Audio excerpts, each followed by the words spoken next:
34 డివిజన్లో మెయిన్ రోడ్డుకి లోపల కార్పొరేటరు గవర్నమెంట్ రోడ్లో పేవ్మెంట్ ఆక్యుపై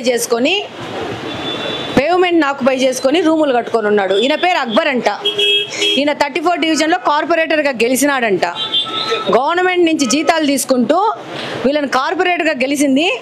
గవర్నమెంట్ ఒక రోడ్లని ఆక్యుపై చేసుకొని పేవ్మెంట్ల మీద రూములు కట్టుకున్నారు జబర్దస్తిగా. అలా స్టాఫ్ వర్క్ చేస్తున్నారు. ఇక్కడ మీరే కదా కార్పొరేటర్ మనుషులే కదా ఇద్దరు. 1 వీక్లో కార్పొరేటర్ ఇది ఖాళీ చేయకపోతే బుల్డోజర్ తీసుకొచ్చి పగలు కొట్టేస్తాం.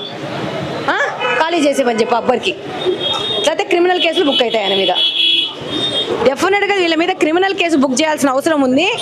కార్పొరేటర్ హోదాలో ఇలా వచ్చి సమాజాన్ని మొత్తం తినేస్తున్నారు వీళ్ళు.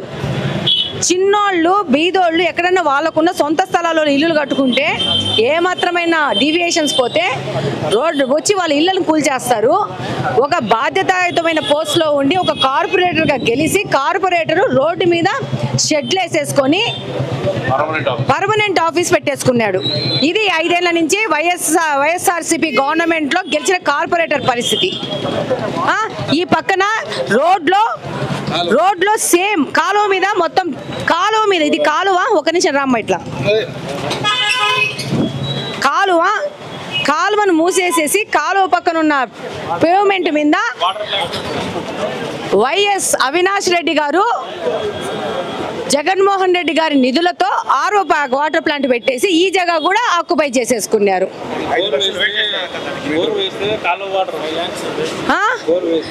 ఇలా ప్రజాధనం దుర్వినియోగం చేయడం ఒక విషయము. అసలు రోడ్లను ఆక్యుపై చేసే హక్కు ఎవరు ఇచ్చినారు వీళ్ళకి?